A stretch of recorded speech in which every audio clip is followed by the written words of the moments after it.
Hey everyone, Inorganic Pixel here, just doing a quick review for the video game Carrion. I picked this up actually because it was on the Xbox Game Pass. It was one of those game titles that when I saw the trailer for it, I was really excited about. Just the kind of vibe and themes this game maybe would possess, and I don't know, the actual like launch trailer, which was just like a little animated thing, got me really pumped back in the day. I thought it'd be so cool to really take control of this like nightmarish monster, kind of like from The Thing, and then just absolutely wreak havoc on a bunch of scientists and stuff. The actual game itself, which I'll go into more detail, is a pretty fun and unique experience, but one that is kind of played with a lot of really silly design choices. First, I want to get out of the way. What you're seeing on screen right now might look kind of obtuse or very hard to process how the controls for this horrifying, blobbish nightmare creature controls. And in reality, the controls for it are actually really streamlined and very simple, and a lot of fun to do. You basically kind of control the larger mass of the tentacle monster here, and control the tentacles that it has. And using the triggers and joysticks, you navigate around the map seamlessly and fluidly. It actually was really impressive to see how navigating this two-dimensional space, from going from the air to the water and clawing through vents and even stealthing past the human scientists and everything, how seamless that can be. That's a lot of fun to control, and it's also a lot of fun to basically just create little scenarios that would make its place in the John Carpenter's Thing movie or even The Blob.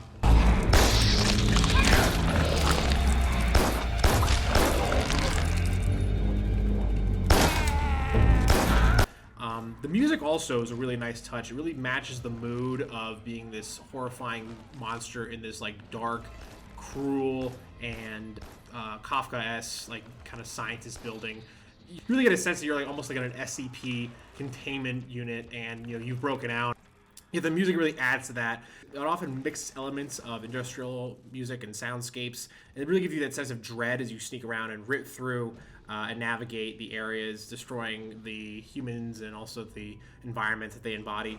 I think the best part of this game the best parts of this game are essentially around the puzzles and like actual combat. When mixing those two together and combining the puzzles and combat elements, you really get a sense that you are actually this giant, awful, horrifying monster creature from hell. The actual movement mechanics and the abilities you get are just so much fun to actually take advantage of, and just cause absolute destruction, chaos. And overall too, the game does not overstay its welcome either. It's actually a fairly streamlined and short game. Unfortunately, there's not a lot of replay value either with it, unless you want to go for the 100%ing of getting all the upgrades and add-ons to the monster itself, which I believe is just named Carrion. The actual romp, or the fun part of this whole thing, really just boils down to the navigating the map itself, solving some of the puzzles that get you from point A to point B, and then destroying and killing all these humans along the way. Hearing their screams and watching their blood splatter all over the wall and everything, so much fun, and it never really gets old. Getting that sense of absolute chaos and being the sole cause of that is just a lot of fun. I guess really where my criticisms boil down to, I'll start with kind of one of the more minor criticisms, is I feel like the actual settings chosen for this game could have used a bit more variety. You're often just crawling through vents and like industrial spaces, piped areas and whatnot. It would have been kind of nice to have a little bit of a mix-up. I know you kind of go outside in like a foresty area occasionally, but it would have been kind of cool to just maybe mix it up a little bit more than just that. It oftentimes, because it's such a two-dimensional game, it really never feels like there's an opening or a breath of like air when navigating these spaces and whatnot. You're always just in a claustrophobic, dimly lit environment. It would have been kind of nice to maybe just, I don't know, at one point get onto the main street of a city or cause chaos like in a park or something, but you're always just locked inside this like evil corporate office, and in these like small caves and crevices the entire time. It would have been nice to just have a little more breath and a little bit more space to navigate and also cause more destruction and chaos. My biggest criticism of this game, and actually looking at other reviews, everyone kind of agrees with me, is that there's no map.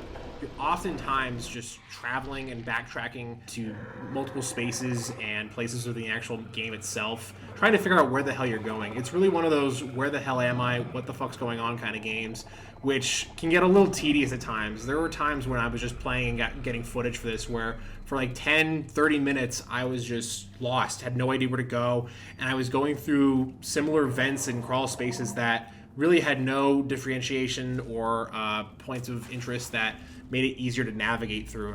Oftentimes, you just kind of they have this like sonar system that, frankly, I have no idea how it worked from my entire playthrough of the actual game itself. To my understanding, it helps you navigate to the closest save point, but it would have been nice to also get an idea as to, hey, this will point out where the next objective is, or this is essentially the next room you have to go to, or the general location you have to go to. You're just constantly lost in space and time within this game.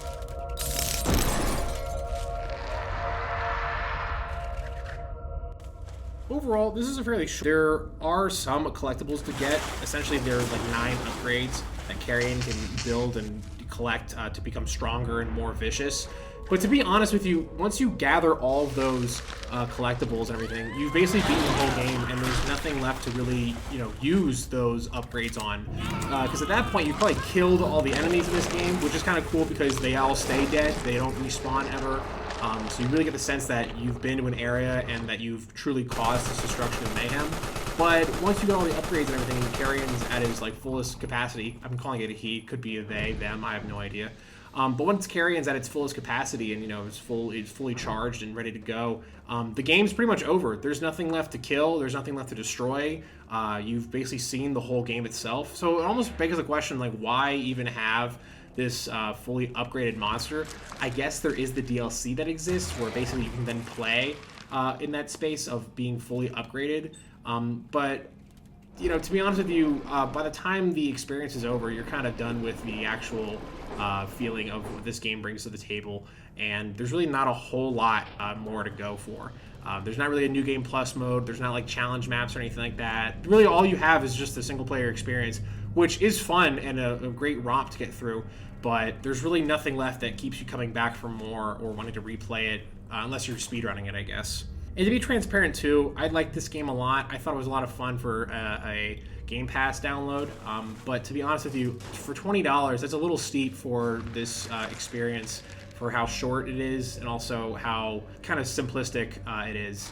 It's so much fun to rip and grab your victims and spray blood over the walls and cause absolute chaos and havoc, and even create like horrifying moments that when you really sit back and think about would be one of the worst experiences possible. But for $20, that's a pretty steep entry fee. There are a lot of other indie games out there, or even indie horror games, that offer a lot more replay value and also a little bit more depth in terms of its scares that it offers. So it's a lot of fun. It's a great romp to get through. I would definitely recommend maybe picking it up when it's on a really big sale if you're interested in that kind of thing. Experiencing this kind of gameplay is a lot of fun, and I really hope that if they do make a sequel, they really flesh out the actual mechanics a bit further, the actual world and the actual game aspect of it. There's probably a lot more to uncover with this style of gameplay. As of right now, this really just feels like we just barely scratched the surface to what Carrion's possibly capable of. Thanks for watching. Feel free to check out my other videos and like and subscribe. Let me know your thoughts on Carrion. Did you play this game?